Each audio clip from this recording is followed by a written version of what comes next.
Hi everyone, buenas tardes.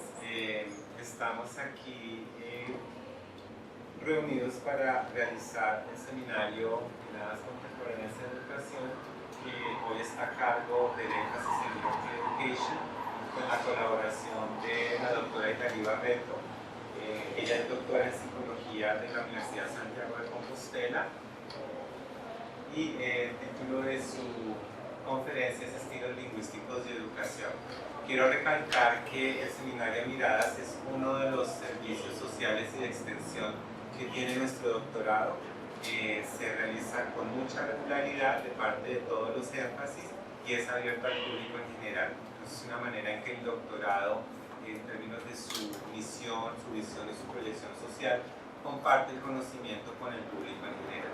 Y Dali, muchísimas gracias por habernos acompañado en nuestro seminario doctoral, por culminar el compartir de ese conocimiento de manera tan generosa en nuestro seminario con este seminario Miradas Contemporáneas en Educación.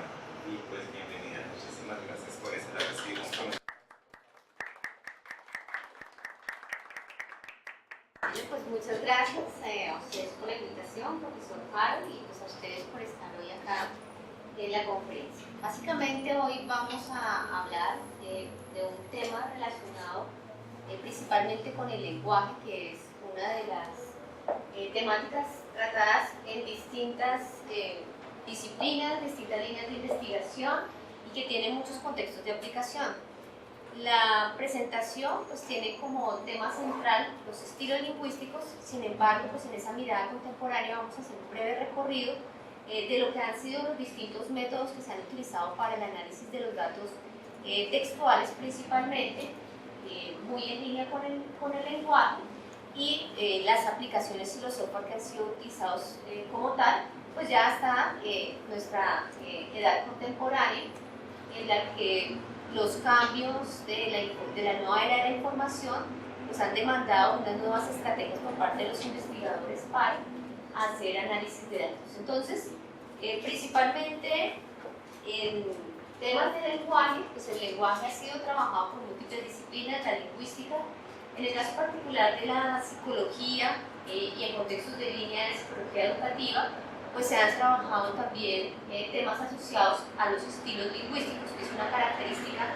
particular del lenguaje. O sea, hay muchas formas de estudiar el lenguaje y esta tiene que ver principalmente con el qué se dice y cómo se dice. Una cosa es el estilo lingüístico, que es el tono en el que la persona lo comunica, y la otra cosa es el contenido lingüístico, que es el contenido con el cual lo comunican.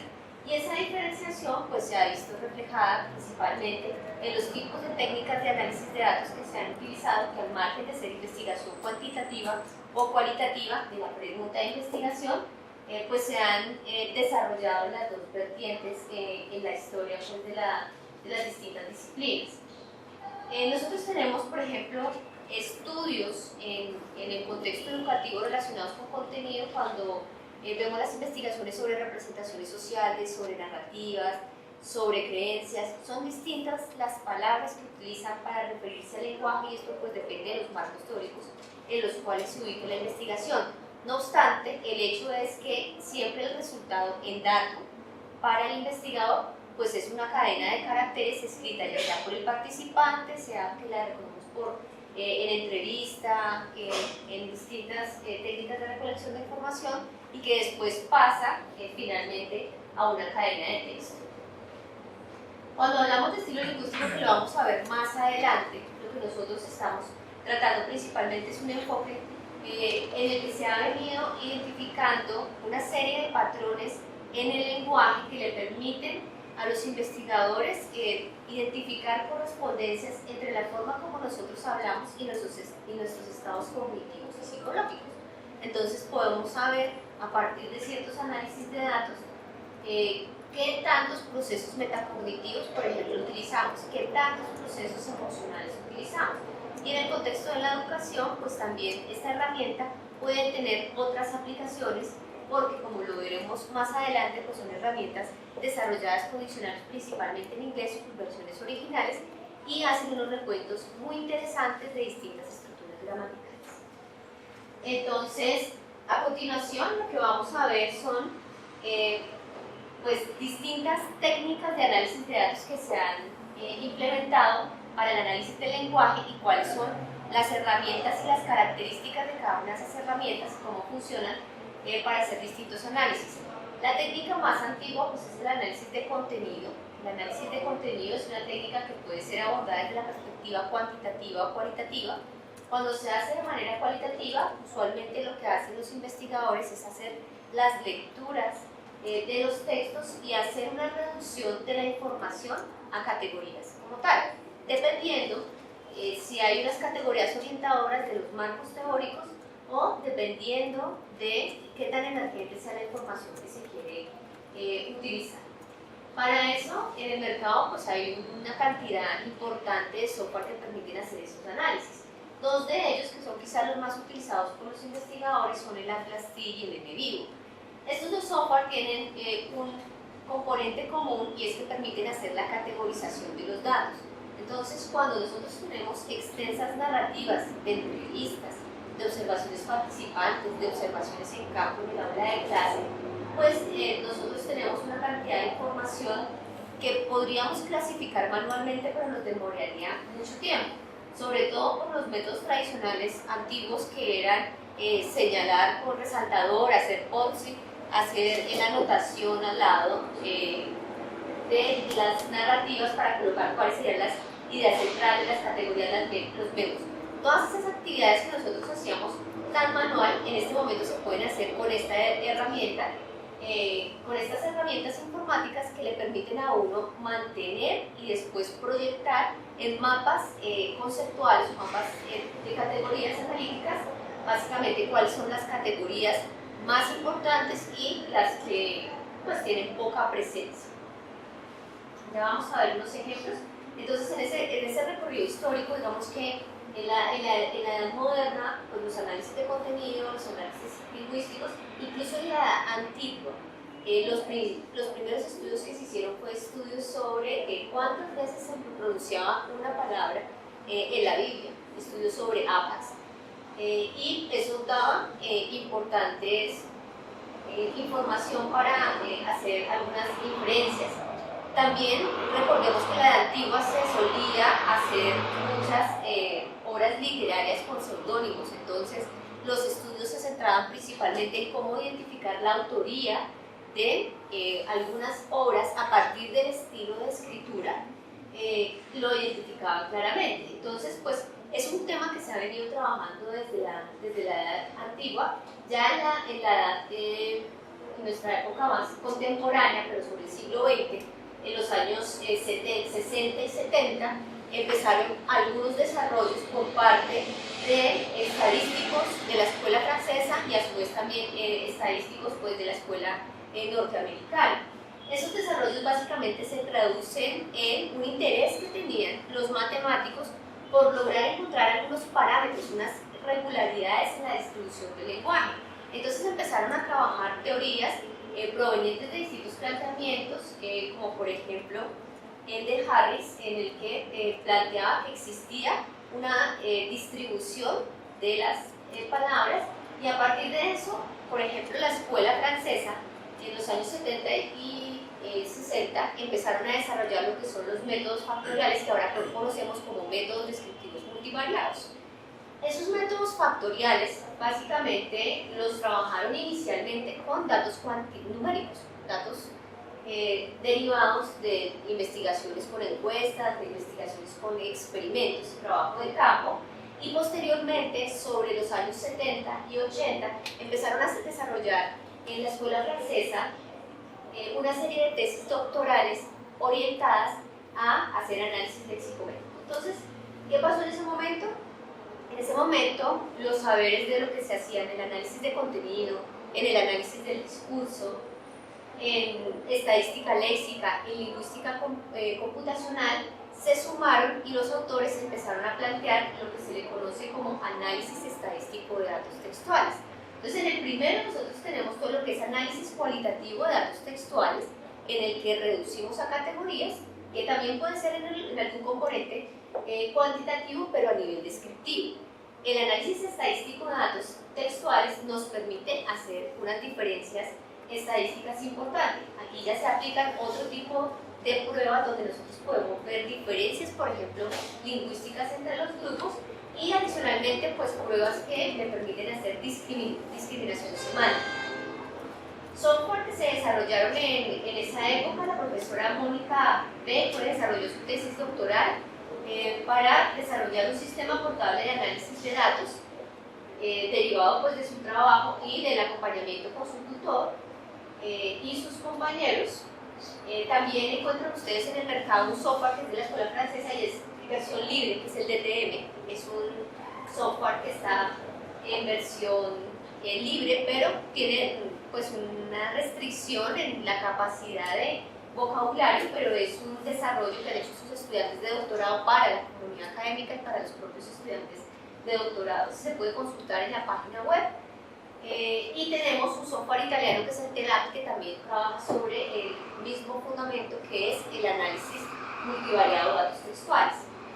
A la par en esa época del siglo XX, de los años 80 del siglo XX, otros autores anglosajones como el profesor James Payne Baker de la Universidad de Texas, con su equipo también de investigadores y doctorantes, desarrollaron lo que es el análisis de los estilos lingüísticos. Entonces, el planteamiento principal aquí es, bueno, hay una serie de palabras que muestran qué se dice y encontraron una serie de palabras que muestran cómo lo dicen, y esa serie de palabras usualmente eran descartadas de los análisis tradicionales. Siempre nos habíamos centrado en las palabras fuertes como los sustantivos, los adjetivos, los verbos. En este caso se tienen en cuenta palabras que, por ejemplo, indican consecuencia, como por ejemplo causa de, o cuando nosotros utilizamos en nuestro lenguaje la palabra porque, o cuando recurrimos en nuestro lenguaje a expresiones negativas, o cuando declaramos algún tipo de emociones. Entonces, esta perspectiva es diferente en cuanto a las categorías de análisis. La primera perspectiva, que es el análisis estadístico de datos textuales, basado pues, en su argumento lingüístico, parte de una perspectiva más inductiva. ¿Qué encuentro yo en la realidad social? Y después salen los datos y nosotros hacemos las categorizaciones, que también es posible, pero aquí lo importante en esta perspectiva es que no media la codificación del investigador. En el otro caso, tampoco media la codificación del investigador, pero sí hay unas previas taxonomías establecidas en referencia a unas categorías que vamos a ver más adelante. El resultado de estos tipos de análisis de datos pues son aplicaciones distintas que sirven de acuerdo con la pregunta de investigación para hacer análisis de datos en investigación cualitativa o para hacer investigación cuantitativa. Yo les traje unos ejemplos de investigaciones reales que hemos desarrollado junto con el profesor Harold, como en la Universidad Católica de Colombia, con el grupo de investigación, para mostrarles la manera como este tipo de investigaciones pues, pueden ser claramente publicadas en revistas indexadas. Podemos también publicarlos en libros de investigación y en distintos medios. Esta es una investigación publicada en la revista de Estudios en Educación Superior. Es una revista, por ejemplo, que está en cuartil 1, y esta revista acepta absolutamente todo el planteamiento metodológico cualitativo. Lo que nosotros planteamos en la investigación con la profesora Nelia Ayala, que fue la investigadora principal de la investigación, fue un estudio transcultural sobre las representaciones sociales que tenían los estudiantes sobre el concepto de responsabilidad social universitaria. Es un estudio comparado entre Colombia y Chile. Trabajamos con el profesor Juan Rosas de la Universidad de Chile, y básicamente nosotros partimos en esta investigación de todo un recuento en el que se hace un análisis de lo que ha sido la responsabilidad social universitaria, la responsabilidad social en general, a nivel corporativo, que usualmente ha tenido un carácter mucho más empresarial, y también sobre nuestra edad contemporánea. Se ha venido trabajando más el concepto de lo que es el significado real de lo que es la responsabilidad social universitaria, y allí básicamente el estudio consistió en hacer grupos focales, entrevistas a estudiantes de distintas disciplinas, a profesores, y básicamente nosotros nos enfocamos en un modelo de la teoría del núcleo central planteado por Jean-Claude Darboux, que es un autor francés. En esa teoría, básicamente nosotros identificamos lo que eran las actitudes acerca de la responsabilidad social universitaria, las acciones para hacer responsabilidad social universitaria y las creencias para hacer responsabilidad social universitaria. Una categoría emergente que surgió en el transcurso de la investigación fue de recomendaciones para hacer una universidad con responsabilidad social universitaria. Los valores que aparecen en este gráfico, el primero es un valor de fundamentación que tiene que ver con cuántas citas se hacen en el texto y el segundo con cuántas categorías se relacionan. El primer número que observamos acá siempre está en cero porque este es un diagrama conceptual que ancla básicamente después otros diagramas sobre cómo se despliega o cómo se concibe cada una de las categorías. Y es un estudio completamente emergente. Si bien la literatura plantea algunas de las categorías, lo que trabajamos en este caso fue básicamente lo que nos decía la población con respecto a lo que es la responsabilidad social universitaria. En este caso, yo les traje una de las diagramas publicados en referencia a lo que son las acciones para hacer responsabilidad social universitaria. Entonces vemos aquí cómo a partir de las narrativas de los participantes y con una codificación emergente que pues de todas maneras tiene que estar guiada por algunas categorías teóricas, nosotros logramos identificar varios aspectos importantes. Entre ellos una categoría transversal que tiene como fundamento lo que es el comportamiento prosocial, la empatía, es decir, el sentir por el otro y el ayudar al otro. Una de las categorías emergentes que encontramos, y usualmente dentro de las definiciones de responsabilidad social universitaria lo que nosotros encontramos son modelos más anclados a las funciones sustantivas. La extensión, la docencia, la investigación, pero no sobre el concepto tangible que tienen las personas cuando piensan en ello. Entonces, uno de los hallazgos en esta investigación, precisamente, de los aportes, fue la presencia del comportamiento prosocial y que nosotros tengamos eso al momento de hacer actividades de responsabilidad social universitaria. Este análisis lo hicimos con el software Atlas T. Para la codificación existen varias estrategias, como lo comentábamos en alguno de los seminarios. Existe la estrategia del método comparativo constante, que es la principal que se utiliza, y es comparar las narrativas junto con otras para saber si estas tienen el mismo sentido y se pueden ajustar a una misma definición categorial, o si por el contrario debemos crear otro tipo de definiciones. En este caso particular se creó la codificación y se validó por 2 jueces expertos. En total, fuimos 3 jueces en este proceso de clasificación. Y aquí es donde viene también una combinación con algunas técnicas estadísticas, porque en algunos casos, no en este, pero sí en otros relacionados, por ejemplo, con revisiones metaanalíticas, los investigadores suelen aplicar algunos coeficientes de acuerdos interjueces. Entonces se suele utilizar el capa de Cohen, o se suele utilizar la prueba WG, dependiendo el número de jueces y dependiendo del tipo de acuerdos al cual se está sometiendo pues, el análisis de los datos. Este es un ejemplo de investigación que utiliza únicamente la Atlas T, una pregunta de investigación cualitativa, una metodología completamente cualitativa en planteamiento y el análisis de datos cualitativo. Este que está aquí es otra experiencia de análisis de datos para los cuales tuvimos en cuenta el lenguaje en otra forma, en forma escrita. ¿Sí? En el anterior eran los reportes verbales de nuestros participantes. En este caso trabajamos investigación con documentos curriculares, principalmente con diseños de asignatura. Entonces, para comentarles el marco general, este es un proyecto de investigación que financió la Universidad Católica de Colombia con el propósito de generar un modelo de articulación curricular y crear un programa de doctorado que fue creado y avalado por el Ministerio de Educación el año pasado, en el mes de febrero. Para eso pues hicimos un análisis curricular en toda la Facultad de Psicología y revisamos distintos modelos de diseño e innovación curricular. Hicimos todo un modelo de diagnóstico curricular y posteriormente pues entramos a identificar distintos modelos de innovación curricular. Uno de los modelos que encontramos en esta área es el modelo de Marina Polo, que en el 2011 es una que en una publicación chilena nos planteaba básicamente 4 componentes importantes para analizar en educación, que tienen que ver con docencia, investigación, extensión y gestión. Usualmente en nuestro contexto trabajamos 3 funciones sustantivas y dejamos fuera aquella que tiene que ver con planeación y presupuesto, que es muy importante. En este modelo curricular de innovación, este componente se tiene en cuenta.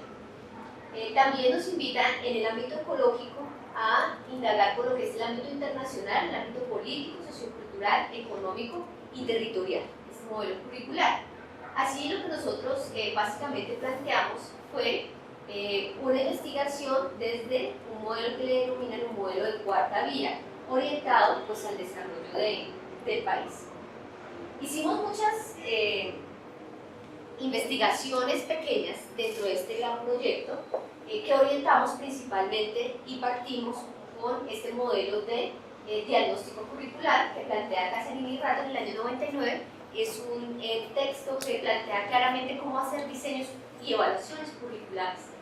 En este texto nosotros encontramos básicamente un modelo que decía la evaluación curricular de los programas vigentes y planteaba hacer una investigación con coherencia interna, con contexto interinstitucional, otra que tenía que ver con los procesos reales y otra con lo que han denominado currículo oculto o algunos autores denominan currículo implícito, que es el que realmente se desarrolla en las aulas.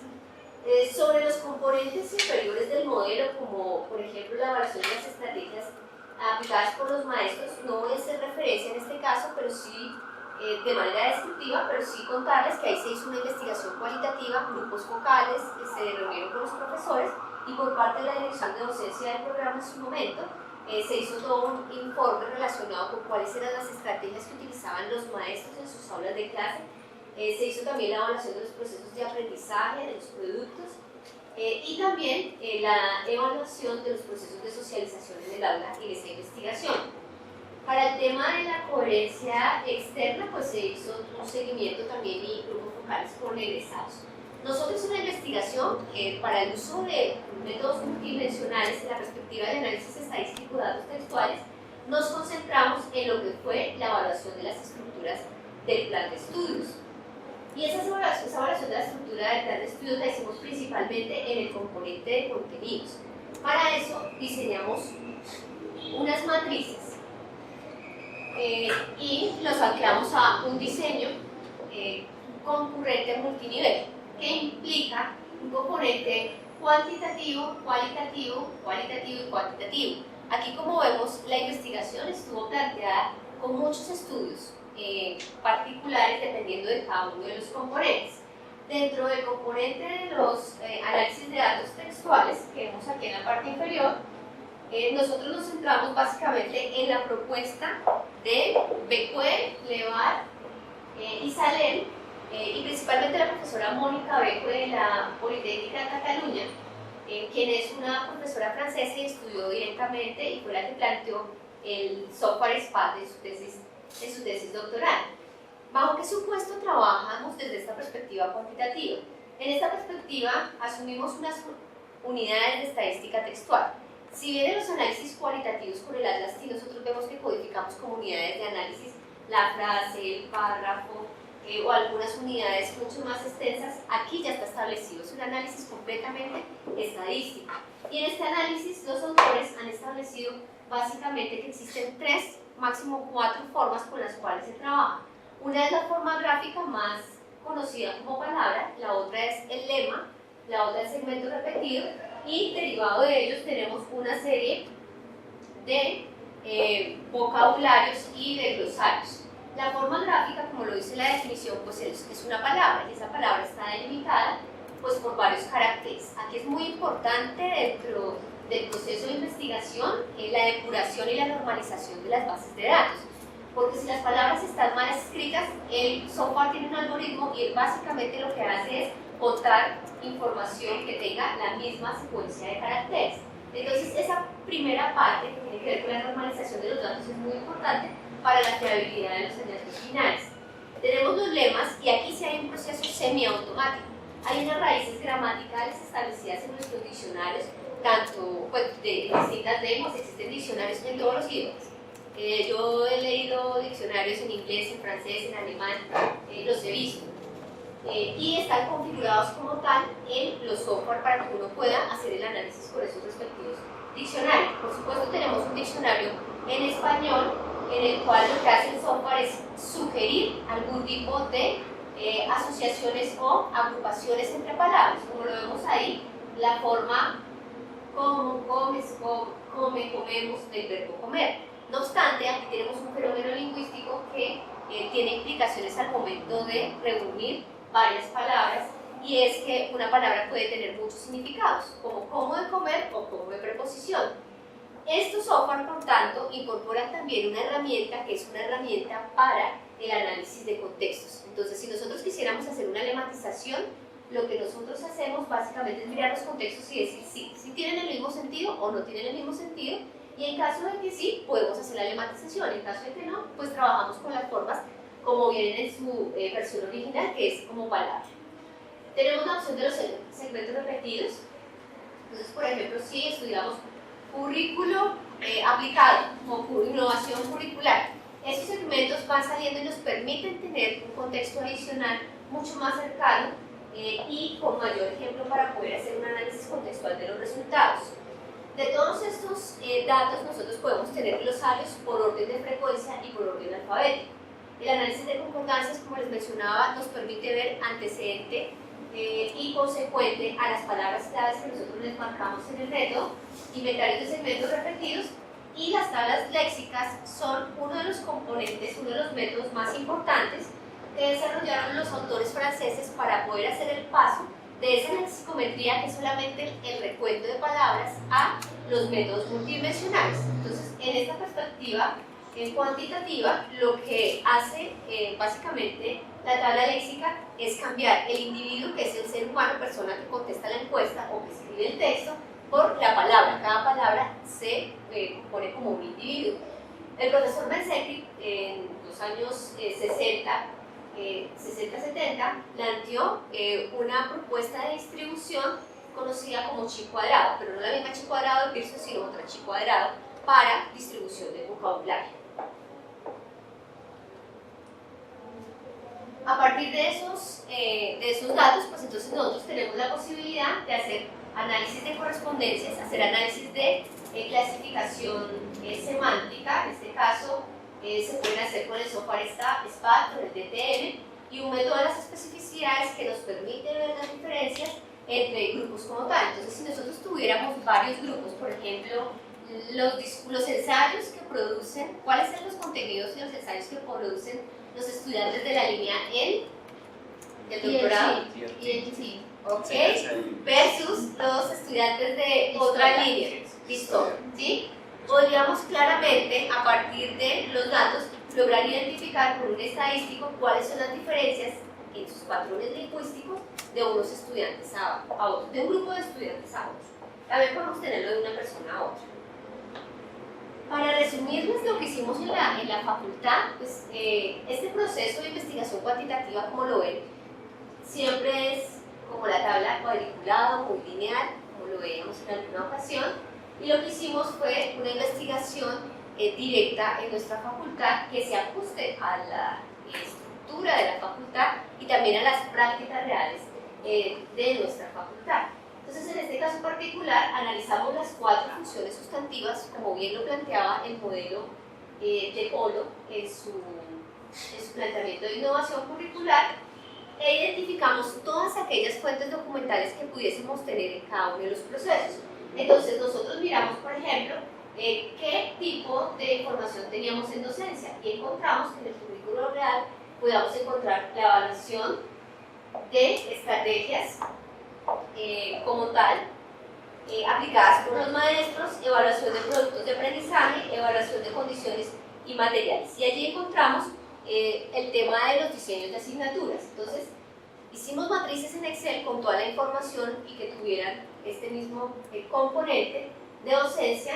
Incluimos sílabos de asignaturas de todos los niveles de formación, desde el pregrado hasta en su momento la maestría, y las 4 especializaciones, todos los diseños de asignatura en una matriz de Excel con las respectivas categorías que les identificaban, En investigación hicimos un análisis de las producciones de los semilleros, hicimos un análisis de también los trabajos de grado con los abstracts de los trabajos de grado, proyectos de investigación docente con los abstracts de proyectos de investigación docente, y también hicimos un análisis de los títulos de las publicaciones. Todo eso tiene información lingüística. En proyección social miramos principalmente cuáles eran los temas de los que se habían hecho conferencias para hacer transferencia de conocimiento, de educación continuada, todos los resúmenes, perfiles temáticos en los que trabajaban los egresados, y aquí una parte de la proyección social también la trabajamos con cuáles son los productos y las demandas que tiene el sector externo con respecto a los profesionales en psicología. Y en gestión, pues tuvimos en cuenta todos aquellos criterios del CNA para acreditación, tuvimos en cuenta indicadores de desarrollo y el plan de desarrollo de la universidad. Entonces, esta gran matriz la diligenciamos con la participación de un gran equipo, y posteriormente hicimos el análisis de los resultados.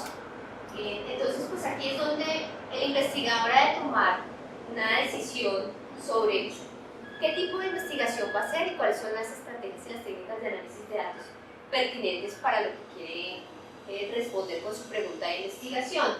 Esta, con las características que tenía y por el gran volumen de la información, pues no me imagino cuánto tiempo nos hubiéramos demorado codificando con el Atlas Team los datos.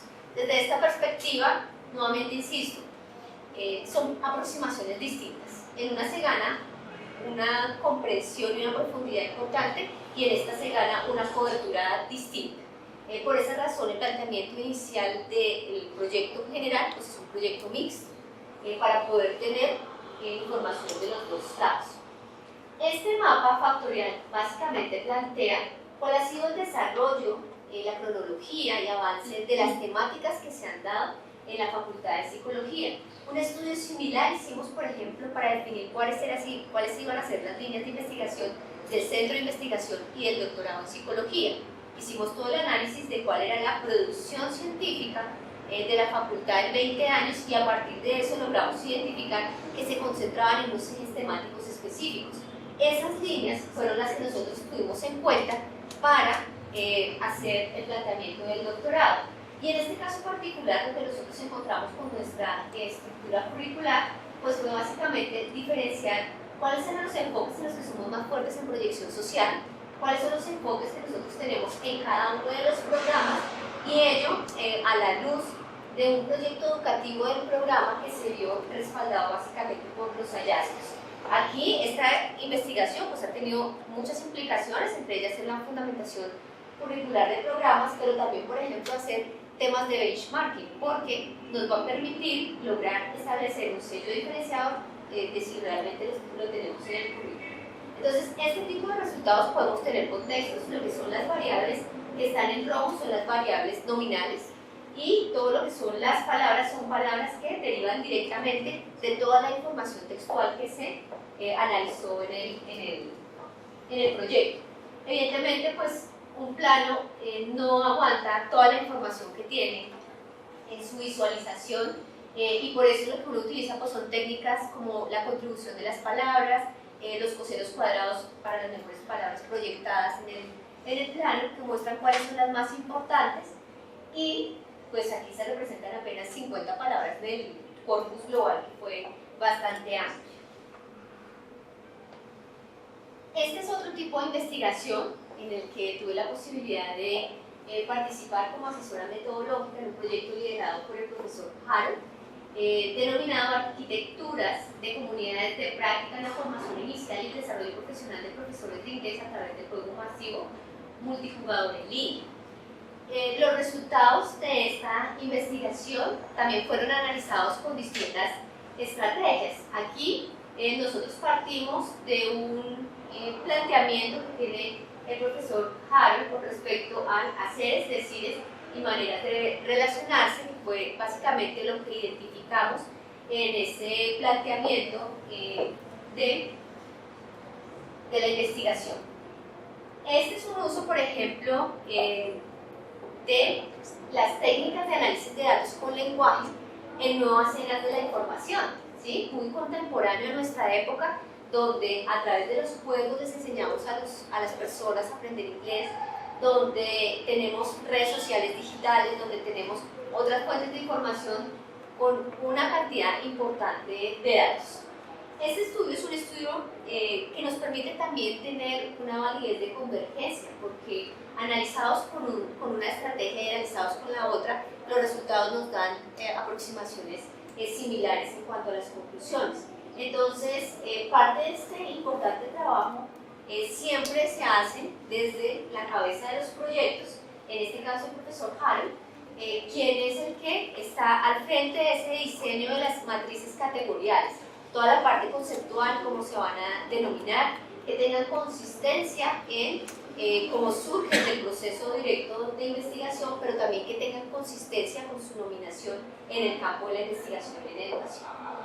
Entonces, en este caso encontramos decires, por ejemplo, en el que las personas expresaban saludo, agradecimiento, expresión sobre tareas, aceptar información, dar información, y todas esas frases con las cuales lo hacían fueron marcadas y categorizadas por el software Audacity. Vemos aquí que dentro de las principales actividades que se desarrollaron en ese escenario, pues primero están las sociales con el tema del saludo, y estas son textuales, pero después están todas las que tienen principalmente que responder a acciones como responder a instrucciones de manera verbal, pedir atención de los participantes para que los otros nos den algún tipo de retroalimentación. Y todo esto está dicho por los participantes en inglés. Aquí hay otra diapositiva que es sobre las maneras de relacionarse.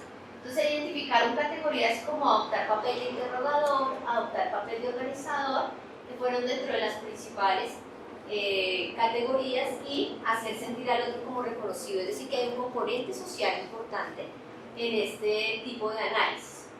Esa es una forma de analizar los datos recogidos en esos escenarios virtuales. Y aquí entonces uno dice, ¿y esto es cuanti o cuanti? ¿Sí? Depende del planteamiento principal, pero realmente la información se puede analizar con una u otra estrategia, en este caso particular.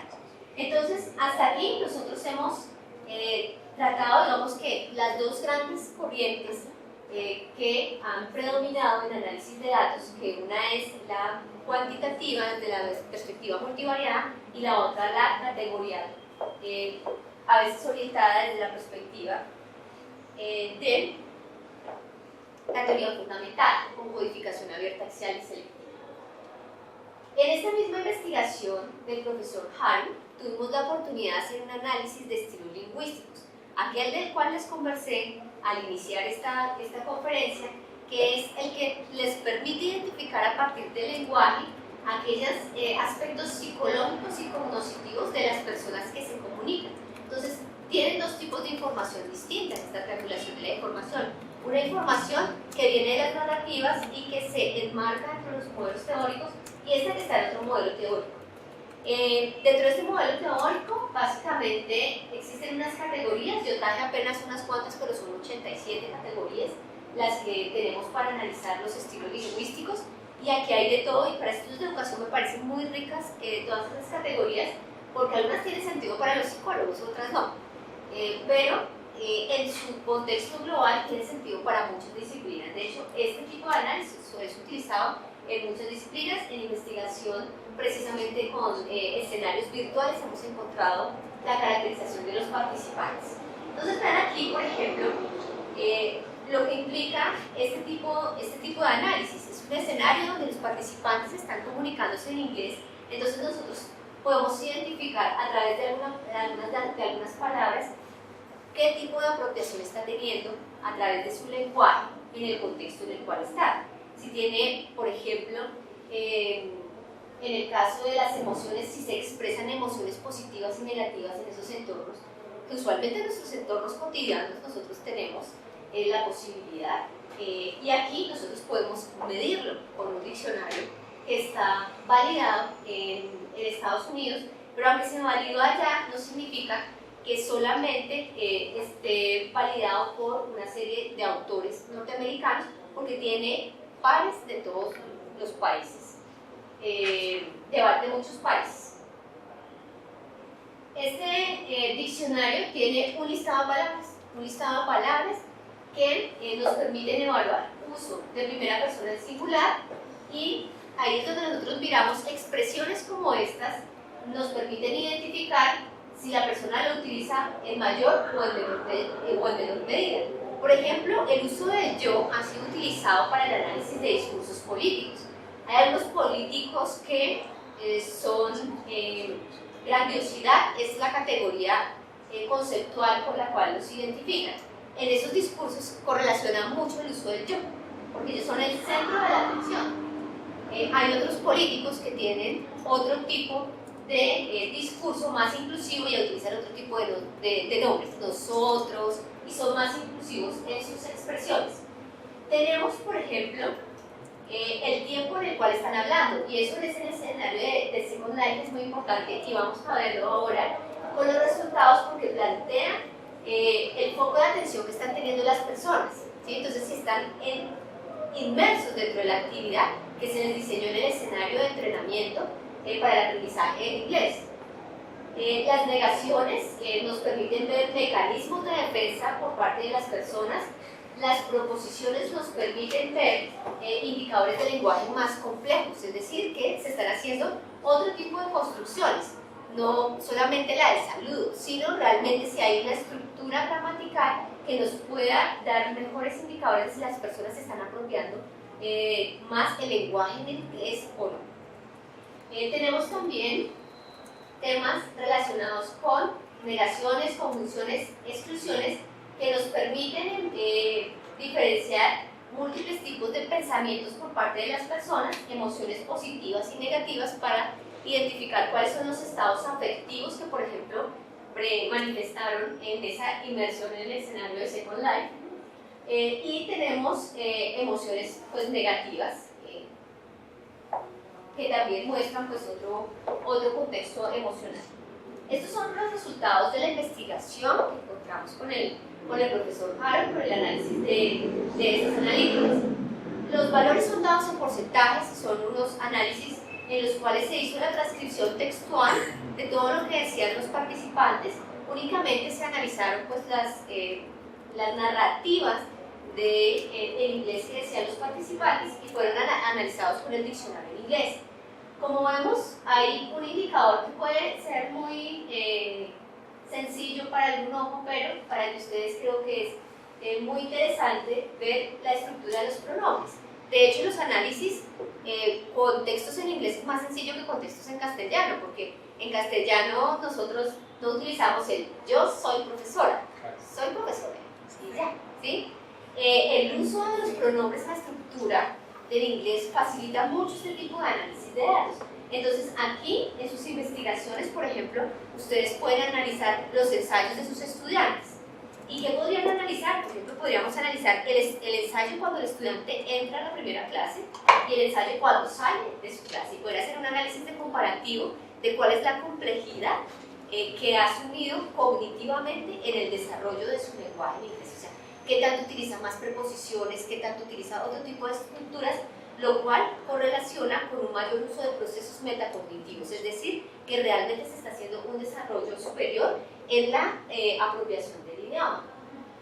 En este caso particular, pues también podríamos ver qué tanto apropian el uso de las estructuras, y aquí encontramos pues que la estructura con las instrucciones. Otro pico que encontramos, y vean ustedes que coinciden perfectamente con los resultados que se encontraron en el cualitativo. Cuando encontrábamos el mapa factorial del componente relacional, hay muchas palabras que tienen que ver con el componente social. Este de aquí, este punto de aquí, es la categoría que evalúa el componente social, ¿sí? Palabras que tienen que ver con la amistad, con los otros, con los amigos. Veíamos en el caso anterior también de las diapositivas como la preocupación por el otro, las instrucciones, porque además el entorno estaba diseñado para ser un entorno social, lo cual son indicadores muy apropiados y muy acertados con respecto a la eficacia que tuvo ese tipo de diseños, porque puede tener incluso más adelante. Tenemos también una categoría aquí, que es una categoría denominada procesos perceptuales. Hay unas que resumen otras, les hablo de procesos metacognitivos, ay, se salió. Cuando yo les hablo de procesos, perdón, cuando yo les hablo de procesos metacognitivos, que es esta de aquí, estos procesos metacognitivos pues tienen ya de hecho categorías de causa, de insight, de reflexión, y lo resumen. Cuando vemos la categoría de afecto, que es la que está cerca de las emociones, pues ella resume las emociones positivas y negativas. Y aquí vemos, por ejemplo, que las emociones que mayor primaron en el escenario virtual fueron emociones positivas. Y en correspondencia también con el desarrollo del escenario, vean ustedes que hay un buen indicador de apropiación metacognitivo por parte de los estudiantes, aunque utilizaron mal lenguaje relacionado con el tema social. Pues veíamos que gran parte de la interacción tiene que ver con preguntarle a los otros y dar instrucciones a los otros. Otro dato importante que encontramos acá es que realmente ellos hicieron una inmersión en el contexto de Second Life. ¿Por qué razón? Porque su foco es un foco presente, ¿sí? Foco presente y futuro en un pequeño porcentaje, pero principalmente estaban inmersos dentro del escenario, lo cual también plantea digamos, un foco temporal importante en el desarrollo de estas prácticas como ejercicios relevantes para desarrollar básicamente habilidades en el contexto particular. Entonces, lo que quería básicamente con esta presentación es transmitirle a ustedes que el tema del lenguaje es un tema que ha sido trabajado desde la edad antigua hasta nuestra edad contemporánea, y que con las nuevas eras de la información y la comunicación cada vez demandamos un diseño de estrategias que nos permitan trabajar en tiempos reales, sino que nos demoremos haciendo un análisis décadas porque tenemos un gran volumen de datos, y por esa razón pues plantearles la apertura a hacer investigación cuantitativa con los textos sin dejar de hacer nuestra investigación cualitativa que nos permite tener profundidad. El planteamiento básico es que el uso de metodologías combinadas es una de las mejores estrategias que puede dar mayor soporte a las conclusiones que nosotros podamos hacer en nuestros campos de investigación. Y con eso, muchas gracias. Si tienen preguntas. Sí, tenemos unos minutos para preguntas o comentarios que quisieran realizar frente a eso. Si ustedes ven métodos combinados así en su trabajo o no, cualquier tipo de comentario que tuvieran en ese sentido. El mapa factorial que nos mostró, ese mapa factorial, ¿con qué herramientas se hizo? Se hace con el software SPAD. El software SPAD es un software que tiene muchas estrategias de análisis de datos, técnicas de análisis de datos multivariados, y existe una carpeta que se llama TextMin, y esta carpeta permite hacer toda la minería, incorpora todos los tipos de análisis que veíamos ahí, el recuento de vocabulario de palabras, recuento de segmentos repetidos, permite hacer análisis de concordancias, permite hacer las tablas léxicas, y después uno le coloca el análisis multivariado y hace análisis de correspondencias y mete las especificidades. Tiene digamos que varias facilidades en su manejo. ¿Por qué razón?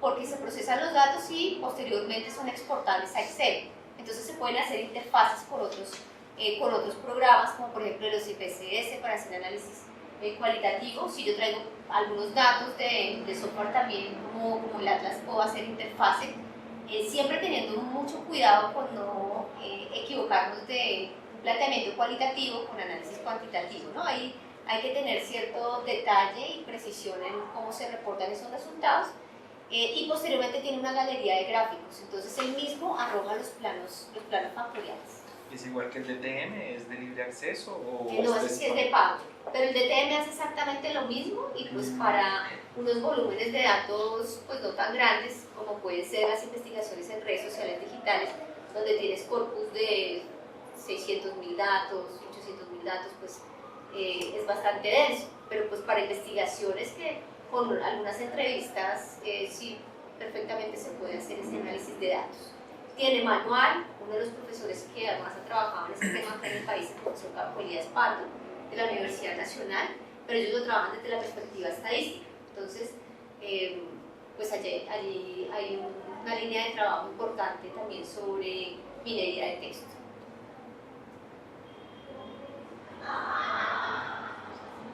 Para hacer este tipo de análisis uno requeriría tener conocimientos estadísticos. Básicamente, conocimientos de estadística descriptiva, que es lo que se quiere, de estadística correlacional, pero no de toda la estadística. Y con que, por ejemplo, tengas una fundamentación de niveles de medición de variables para hacer una adecuada categorización, análisis descriptivos en relación con lo que son medias, medianas, modas, porque todas esas medidas las arroja el software. Y después en el análisis multivariado hay que comprender muy bien la prueba Chi cuadrado, pero es una de las pruebas que es más sencilla de entender, y hay unos manuales que han desarrollado los mismos autores del software en español para análisis de datos textuales, que no son manuales antiguos, ¿sí? Es un desarrollo reciente. El primer libro que se encuentra sobre este tema, que podría ser en 1995, un libro de Echevarría, que es un profesor vasco, y posteriormente en el 2000 hay un manual de análisis de datos textuales. Ese libro tiene la fundamentación estadística que pues, uno puede comprender, pero la parte más importante para estos factoriales es la interpretación y cómo se hace toda la recolección de información. Entonces, pues sí hay que tener unas bases de estadística descriptiva y correlacional para pues, hacer un adecuado trabajo de recolección de retroalimentación. O tener a alguien que le ayude. Porque, por ejemplo, yo no tengo ni idea de lo que ella acaba de decir.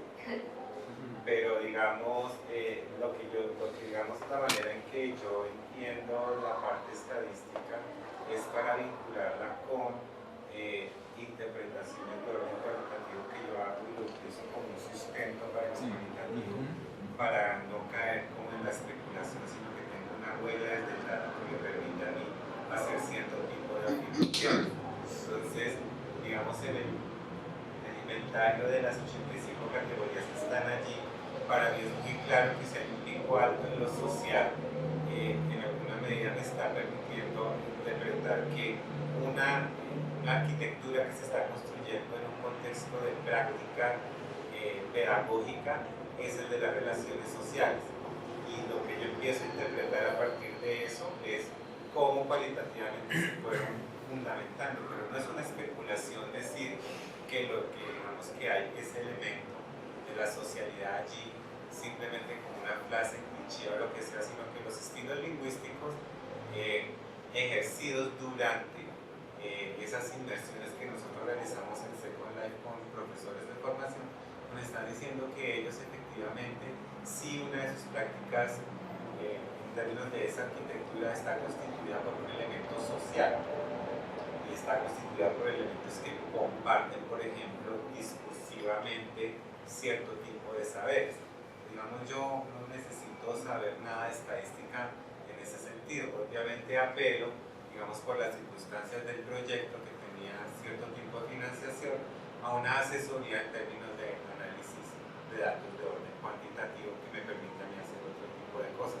Pero pues yo no tengo ningún tipo de formación en términos estadísticos. Entonces, yo no creo que hay que verlo como una desventaja. Yo creo que hay que verlo como la posibilidad de diálogo de saberes entre unas personas que saben ciertas cosas y otras personas que saben otras cosas. Yo no pensaría que tuviéramos que estar formados en estadística, sino simplemente cuando uno recibe un reporte, digamos, como los que hace allí, mire, esto es lo que le está pasando a sus datos, pues entonces uno los mira y empieza a hacer sentido los números de alguna manera específica, pero uno no es el que hace todo eso de los números. ¿Y hay alguno? Sí.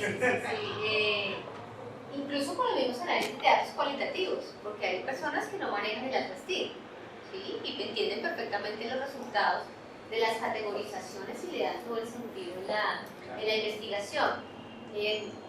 Lo que menciona el profesor Harold realmente es lo más importante, es conocerlas, saber para qué sirven, tener el panorama global. Incluso pues varios de ustedes, creo que la mayoría son maestros Entonces, cuando nosotros dirigimos trabajos de grado, para que no sepamos de todo, pero sí podemos decirle al estudiante, bueno, tú puedes hacer un estudio así, otro estudio así, y para este componente pues tú vas a tener un asesor específico. Entonces uno le pone el asesor al estudiante, pero pues el director de todo el proyecto en general es el que debe tener en la cabeza para qué sirven todos los análisis de datos. La ventaja de tomar los cursos, por ejemplo, yo he tomado varios cursos de estadística, pues los tomo, ¿sí? De ahí a que yo vaya a dictar una clase de redes bayesianas o de redes neuronales, pues con dificultad creo que podría no ser posible. Entonces, en este caso particular, lo que intento siempre de esas capacitaciones es entender para qué sirve el método, saber qué tipo de variables se pueden incluir y saber qué tipo de respuestas podría contestar con ese tipo de análisis.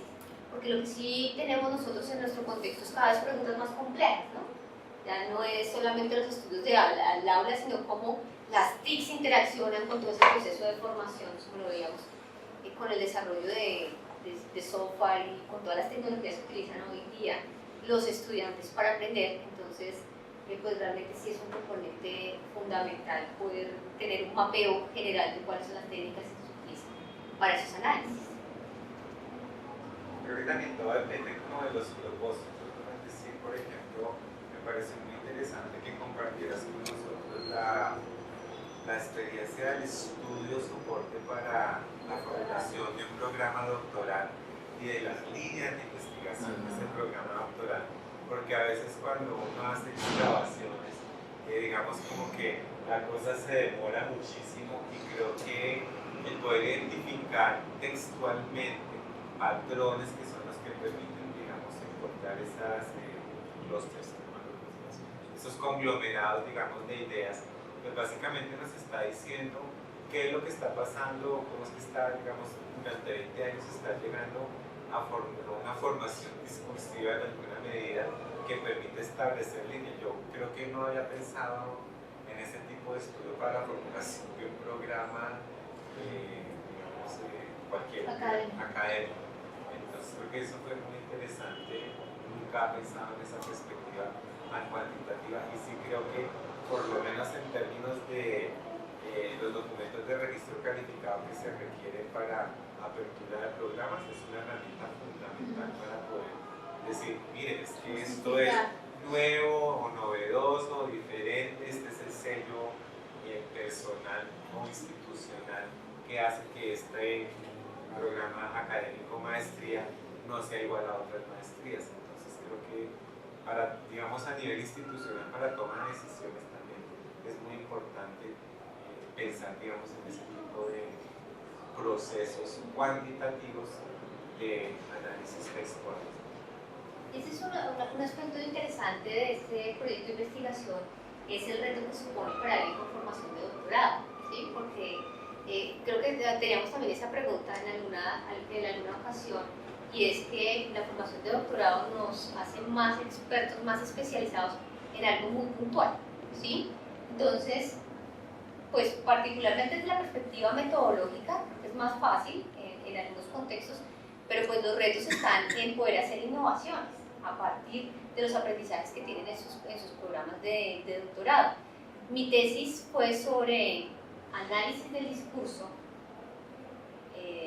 análisis legitimador del discurso de las FARC, nada que ver con educación, pero la metodología que utilicé, mi tesis doctoral, que fue con análisis estadístico de datos textuales, he podido aplicarla en temas curriculares, organizacionales, etc.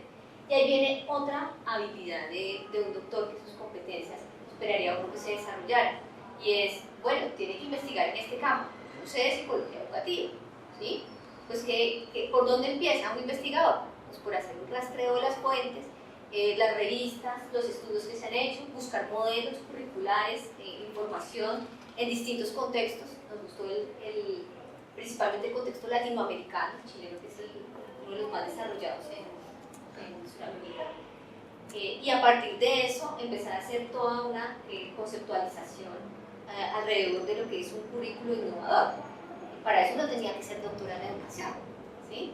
Obviamente pues existen unos equipos importantes que tienen sus experticias, pero ahí es donde nuevamente venimos a que quien lidera algunos procesos pues tiene en cuenta las capacidades de los otros, las potencialidades, y donde en conjunto los proyectos resultan con un insumo pues diferenciador de otras posibles aproximaciones. A mí me llama la atención, me gustaría que de pronto nos pudieras explicar un segundo dentro de las categorías ya 85 establecidas de estilos lingüísticos, lo presente, lo futuro y lo pasado. Es decir, digamos, en términos de estilos lingüísticos, yo podría dar cuenta de pensamiento futuro o algo así, o a qué se refería eso. Es el uso de verbos. Si quieren podemos ver el diccionario de estilos lingüísticos que tiene James Feinberger, que es el que está validado y con el que hacen las investigaciones. Y con este diccionario fue que nosotros miramos las interacciones en inglés de nuestros estudiantes colombianos.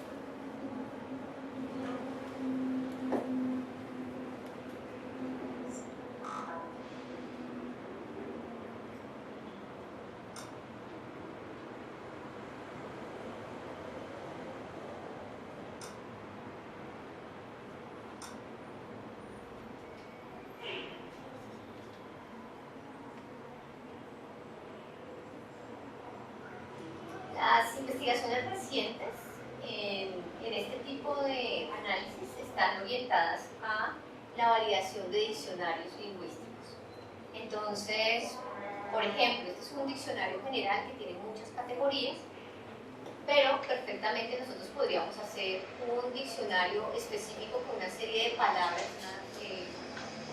unas léxicas que nos permitan evaluar aspectos relacionados con otra variable que ustedes generen. O sea, no tiene que estar en el diccionario, que es una de las cosas importantes que tiene esta perspectiva. Y es que no tenemos que ceñirnos a estas palabras que están validadas ya por un grupo de autores, sino que nosotros podemos plantear, por ejemplo, tesis doctorales para la validación de diccionarios para hacer evaluación en contextos específicos en educación. Cuando nosotros tenemos las categorías, este es un archivo en TXT. El software Look es un software sencillo de manejar, entonces básicamente lo que hay que estar seguros es encargar el diccionario en la lengua en la que vamos a trabajar. Este es un diccionario en español, en inglés no lo tengo acá ahora, traigo la cuenta, pero pues la misma estructura tiene el diccionario en inglés, en su soporte, para hacernos una idea de cómo funciona. Aquí están todas las categorías que evalúa el software, básicamente las que habíamos mencionado, las de palabras, pronombres, negaciones, números, incluso las groserías también están aquí codificadas. Tenemos los verbos, el uso de los verbos, contexto social, amigos, los afectos positivos y negativos, y todas las que tienen que ver con procesos metacognitivos. También procesos perceptuales, procesos que tienen que ver con actividades cotidianas. Ahí, por ejemplo, si ustedes desarrollan un módulo, por ejemplo, para enseñar a los estudiantes en actividades cotidianas, pues se puede hacer un análisis de lenguaje específico. ¿En qué sentido?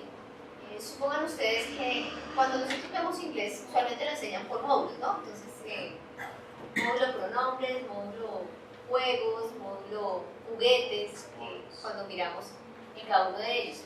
Si hay una cantidad de lenguaje que ustedes tienen para identificar ahí, ustedes pueden hacer una evaluación de sus estudiantes para saber qué tanto utilizan el lenguaje y lo pueden parametrizar con esta herramienta.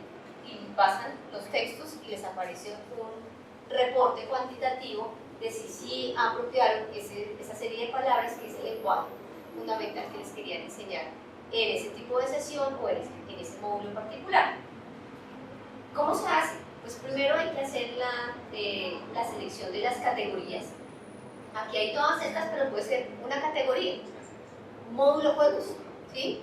¿Qué tiene que saber un niño, o en el caso que a ustedes les interesa, qué tiene que saber un profesor para enseñar a otros en el lenguaje, para poder transmitir qué tipo de lenguaje tendría que utilizar?